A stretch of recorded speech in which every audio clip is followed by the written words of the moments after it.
Hello students, I am Irani. Let us do the continuation of the digestive system of standard 9 biology unit 2.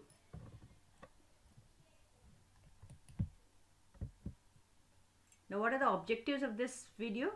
We will be reading about the salivary glands.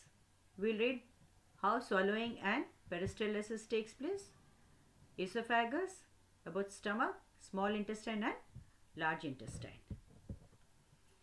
Now what is salivary gland? Salivary glands contain the substance called as saliva.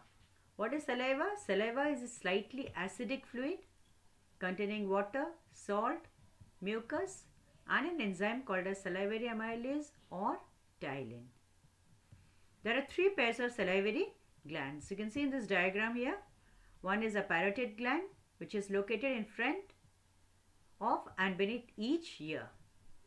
The submandibular gland, inner side of the lower jaw on each side, and the sublingual below the tongue.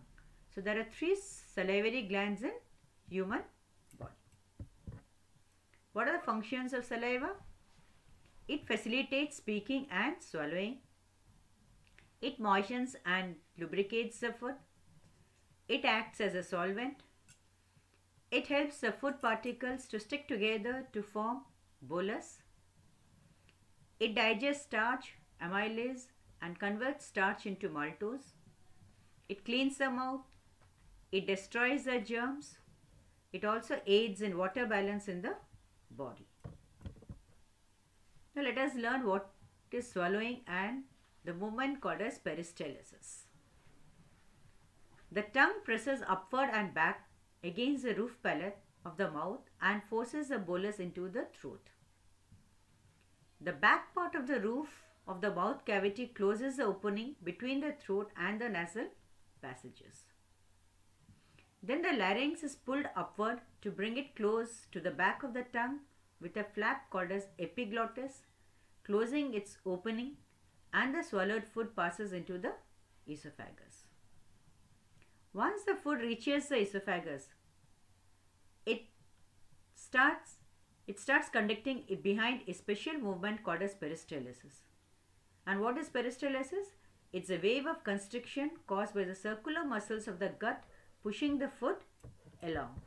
You can see in this diagram here, the tongue, here the pushes, and it reaches here the epiglottis. This is the epiglottis, the flap-like structure which prevents the entry of food into the windpipe, the area here called as glottis, the larynx. And this is the foot, the bolus. Now there is a sphincter muscle which gets contracted here. Now this sphincter muscle, epiglottis, it reaches down and open, gets constricted, and once the constriction takes place, this gut, it gets relaxed, again constricted, relaxed. In this way the food, the bolus, reaches the stomach by the movement called as peristalsis. Now esophagus is a tube which conducts the food from the throat to the stomach, does not produce any digestive enzyme. Esophagus leads to the next muscular bag called as stomach, which is an elastic bag located below the diaphragm. And what's the function of stomach?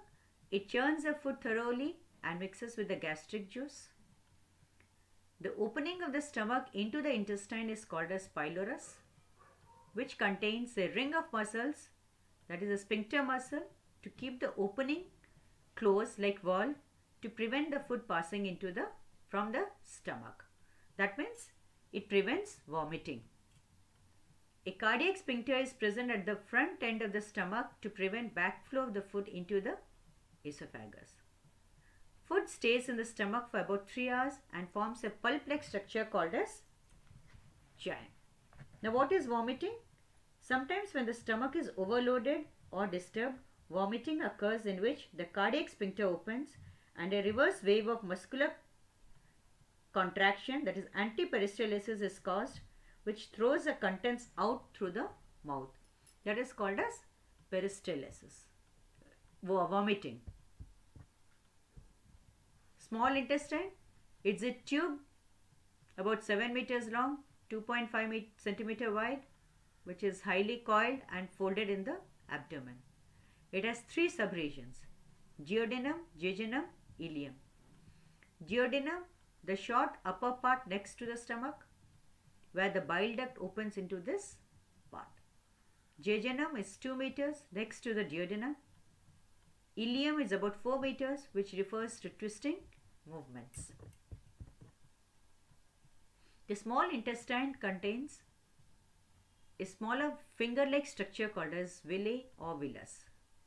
The inner lining of the ileum is made into tiny finger-like projections called as villi. And what the villi does? It increases the surface area of the intestine to facilitate the absorption of the digested food. And what are the components of the villus? It contains an artery, a vein, blood capillaries, and a lymph vessel called as lacteal. Large intestine, it's about 1.5 meters long and has three parts. Cecum, which is a small blind pouch situated at the junction of small and large intestine. Its blind end projects to form a tube-like structure, or it forms a tube called as vermiform appendix. This vermiform appendix is a blind junction or contains the blind fold, which is vestigial in function.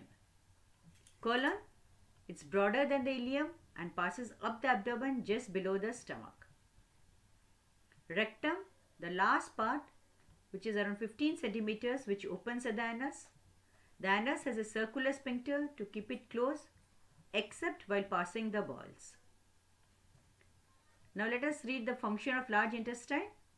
It secretes no enzyme, absorbs much water, very little digested food, and mainly the undigested material.